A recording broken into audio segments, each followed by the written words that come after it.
Salut tout le monde, on est parti aujourd'hui les amis pour le 1336e épisode de l'After Zap Image et on va débuter avec quelques résultats sur la scène africaine, les éliminatoires à la CAN 2023. Hier, les Comores se sont imposés 2-0 face aux Lesotho, match nul entre le Togo et les Swatini de partout. La victoire des éléphants ivoiriens 3-1 face à la Zambie et la victoire aussi du Burkina Faso 2-0 face au Cap-Vert. On continue les amis avec cette information dont on a parlé hier. Selon plusieurs médias algériens, Oussem Aouar aurait pris la décision de jouer pour les Fennecs. Information qui a été démentie par un célèbre journaliste souvent bien informé en ce qui concerne notamment les rumeurs mercato, Fabrice Hawkins, qui a annoncé que c'était absolument faux. On continue les amis et cette fois-ci avec les résultats de la veille en Ligue des Nations. Pas mal de surprises et notamment dans la Ligue A. 3 défaites à domicile pour les 3 équipes qui jouaient hier. L'équipe de France surprise au Stade de France par le Danemark 2-1. La Belgique atomisée à domicile par son voisin du Nord. Les Pays-Bas s'imposent 4-1 à Bruxelles. Et la Croatie surprise aussi à domicile 3-0 par l'Autriche. L'équipe de France a été douchée hier par Andreas Cornelius en l'espace d'une vingtaine de minutes en seconde mi-temps. L'ancien attaquant des Girondins de Bordeaux, alors c'était il y a 3-4 ans qu'il était du côté de Bordeaux, a inscrit un doublé avec souvent des erreurs de placement du côté de l'équipe de France. Une défense qui ne rassure absolument pas du côté des Bleus, des joueurs qui ne sont plus que l'ombre d'eux-mêmes. Voilà, Raphaël Varane, ça fait quand même plus d'1 an maintenant que c'est difficile pour Raphaël Varane. Alors c'est pas le seul fautif évidemment hier, loin de là. Les 2 frères Hernandez hier aussi ont été assez en difficulté, mais c'est vrai que cette défense française, voilà, elle est assez inquiétante sur cette rencontre. William Saliba qui n'a pas beaucoup apporté hier. Jules Koundé, bon, c'est pas non plus l'assurance tout risque sur la première mi-temps. Donc, c'est vrai que la défense française hier a été assez inquiétante. Et les Bleus ont donc été battus 2-1 hier, alors que Karim Benzema avait ouvert le score en début de seconde mi-temps à la suite d'un enchaînement magnifique avec Christopher Nkunku et d'un but splendide de Benzema qui s'est amusé dans la surface de réparation. Et puis Cornelius qui marque à la 68e à la suite d'un ballon en profondeur où les Bleus ne sont pas alignés et ne sont absolument pas au marquage. Et puis sur le second but, William Saliba qui n'arrive pas à imposer son physique et Cornelius qui envoie un missile sous la barre transversale d'Hugo Lloris. Quelques statistiques sur cette défaite de l'équipe de France. Il faut savoir déjà que la dernière défaite de l'équipe de France hors séance de tir au but, elle remontait à 569 jours. C'était face à la Finlande le 11 novembre 2020. Petite information aussi sur l'équipe de France qui perd un match après avoir ouvert le score. C'est assez rare pour les Bleus. Ça faisait plus de 4 ans que c'était pas arrivé. La dernière fois c'était en 2018, mars 2018 face à la Colombie. Et donc depuis, les Bleus étaient sur 34 matchs consécutifs où lorsqu'ils ouvraient le score, ils ne perdaient pas cette rencontre. Et on enchaîne avec une stat aussi pour Andreas Cornelius, donc le buteur danois hier, qui est entré en cours de jeu. Il a marqué 5 buts en France, Andreas Cornelius, dans toute sa carrière, puisqu'il a évolué du côté de Bordeaux. C'était en 2018-2019. 5 buts dans toute sa carrière en France, dont 2 hier en l'espace de 20 minutes.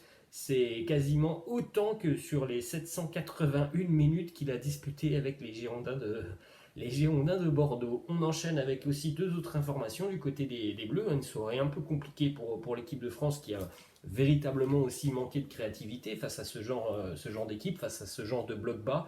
Parce qu'on va pas se mentir les amis, c'est exactement le même match que l'on aura dans quelques mois au Mondial. Une équipe danoise très bien organisée défensivement, qui ne laisse que très peu d'espace. Et une nouvelle fois, on a vu les Bleus être en grande difficulté face à ce genre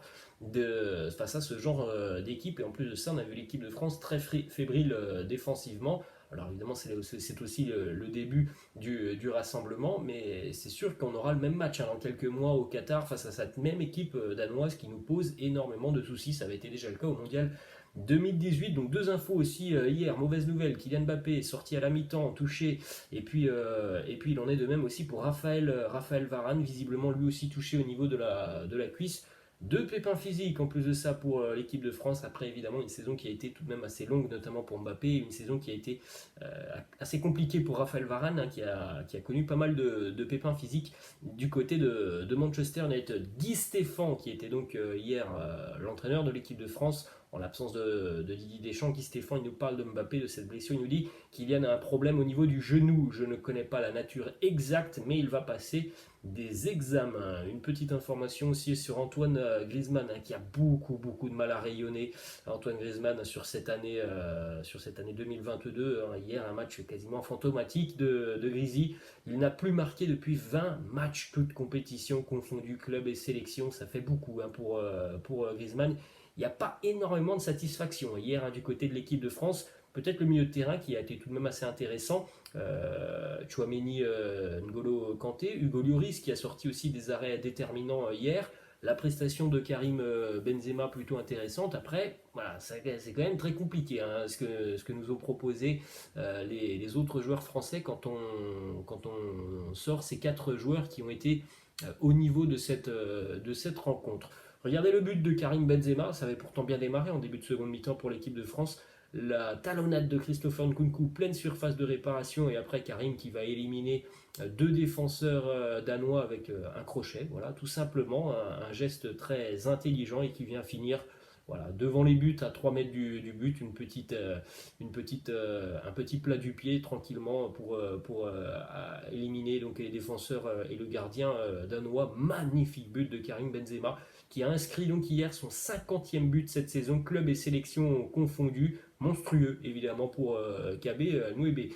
Karim qui nous parle d'ailleurs aussi de son rêve ultime, il nous dit je veux empiler les titres, gagner encore une ou plusieurs Ligues des Champions et avec ma sélection je veux évidemment gagner la Coupe du Monde des rêves. Je n'ai que ça. Voilà les rêves et les envies de Karim sur la suite de sa carrière. Une petite déclat aussi de Karim Benzema qui a remercié Lionel Messi parce qu'il y a quelques jours, Lionel Messi a annoncé que oui, Karim méritait ce ballon d'or, qu'il a été exceptionnel tout au long de la saison.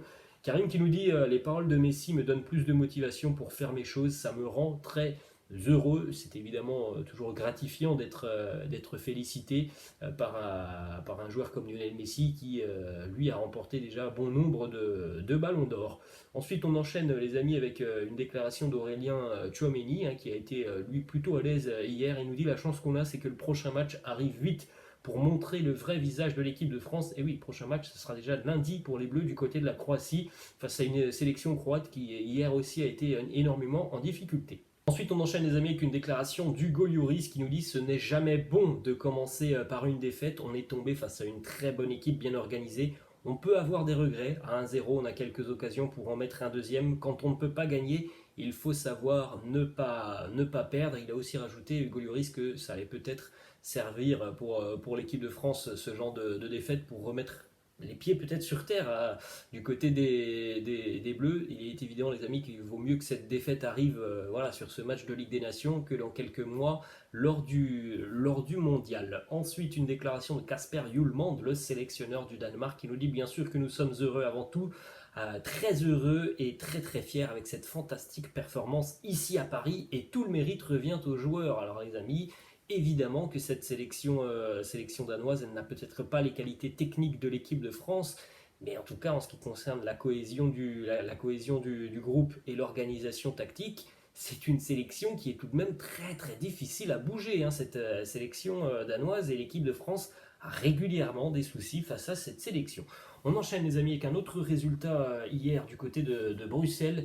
Les Pays-Bas qui sont imposés 4-1 du côté de la Belgique avec Steven Bergwijn, un doublé pour Memphis, un but aussi pour Denzel Dumfries. C'est Michy Batshuayi qui va sauver l'honneur des Belges à la 93e minute, mais voilà, c'est quand même une lourde claque reçue par les Diables Rouges à domicile dans une première mi-temps où les Pays-Bas ont été étincelants en première mi-temps. Ils ont complètement dominé cette rencontre, et en seconde mi-temps, hein, sur le début de seconde mi-temps, l'espace d'un quart d'heure, les Néerlandais qui vont marquer 3 fois et qui vont assommer complètement la Belgique. Une grosse efficacité aussi côté Pays-Bas hier, doublé pour Memphis qui a inscrit hier son 40e but avec les Pays-Bas. Il n'est plus qu'à 10 buts d'égaliser Robin van Persie en tête du classement des buteurs orange. Une déclaration de Frenkie de Jong qui nous dit l'équipe nationale me va beaucoup mieux que le style du Barça. Ce sont deux styles complètement différents.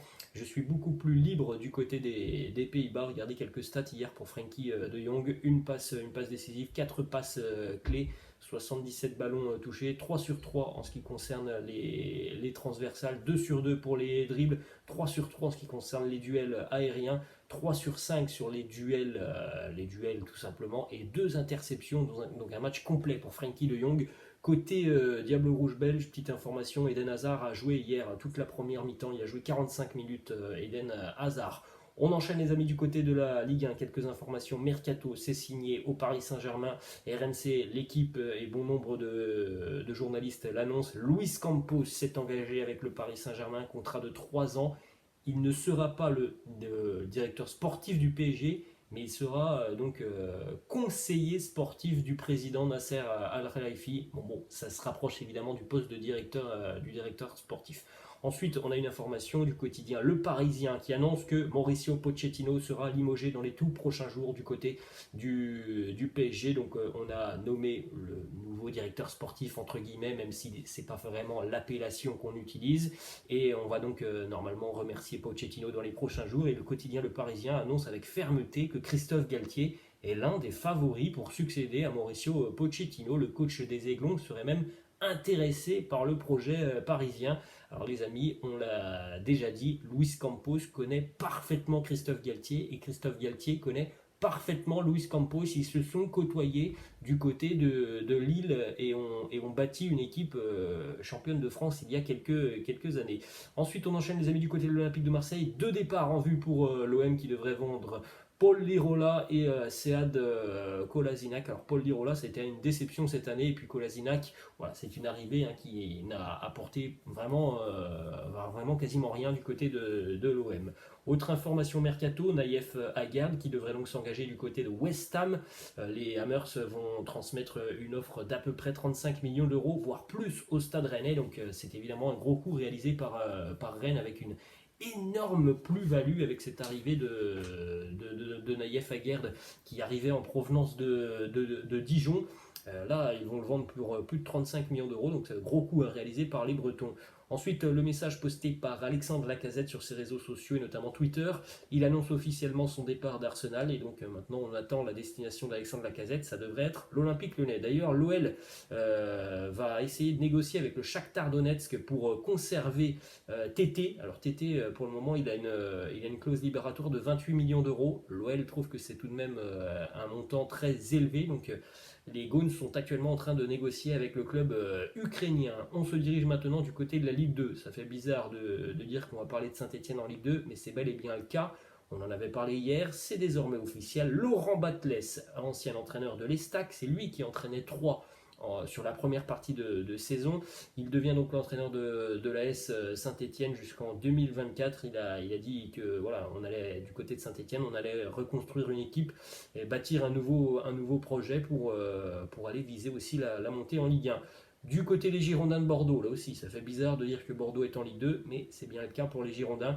On va conserver David Guillon à la tête de l'équipe première. On se dirige maintenant du côté de l'Espagne, les amis, avec le quotidien AS et Mundo Deportivo qui annonce qu'une nouvelle fois, Joan Laporta va demander à tous les joueurs de l'effectif du Barça de baisser leur salaire de près de 50%, à l'exception des recrues hivernales et de ceux qui ont récemment prolongé leur contrat. Donc encore une fois, du côté du Barça, on va demander aux joueurs de baisser leur salaire pour aider le club qui semble toujours être en grande difficulté, même si des accords et des gros contrats devraient être signés dans les prochaines semaines. On poursuit toujours les amis du côté de Barcelone avec les nouveaux maillots catalans. Donc on les connaissait déjà depuis quelques semaines. C'est désormais officiel. Là vous l'avez, le maillot porté par Gérard Piqué et Sergio Busquets avec donc le fameux sponsor et nouveau sponsor catalan Spotify. Ce sont des maillots qui sont inspirés des maillots de l'année 1992. Autre information côté Barça, l'agent de Gavi a enfin reçu une offre de prolongation de contrat de la part du FC Barcelone, offre qui va être étudiée dans les prochains jours. On enchaîne du côté du Real Madrid, une information financière pour les merengues qui ont touché le jackpot avec la victoire en Ligue des Champions Plus de 130 millions d'euros qui vont entrer dans les caisses du Real Madrid. Alors c'est une somme qui est allouée aux merengues pour tout leur parcours en Ligue des Champions. C'est pas uniquement parce que le Real a gagné la finale de la Ligue des Champions. La finale de la Ligue des Champions, je crois que c'est 15 millions d'euros, mais tout le parcours au final des merengues en Ligue des Champions, plus la qualification de l'année dernière, ça fait à peu près 130 millions d'euros. Petite info aussi qui concerne Isco. On le sait, Isco a quitté le Real Madrid. Il est donc libre de s'engager où bon lui semble. Il a des touches notamment du côté de l'Italie et de l'AS Roma qui est intéressé par Isco, puisque du côté romain, on devrait perdre Henrik Mkhitaryan. Ensuite, on enchaîne, les amis, avec une piste du Real Madrid. C'est certainement la priorité des merengues à l'heure actuelle sur ce mercato. Aurélien Tchouaméni. Du côté de Monaco, on est très étonné puisqu'on a reçu une offre en provenance du Qatar. Le PSG qui ne lâche absolument pas Aurélien Tchouaméni. Et les dirigeants de l'AS Monaco savent très bien que le rêve du joueur, c'est de rejoindre le Real Madrid, mais du côté de Monaco, on a une offre qui financièrement est difficilement refusable, hein, l'offre du PSG. Alors on ne sait pas c'est combien, mais on sait que le PSG a proposé beaucoup plus visiblement que le Real Madrid.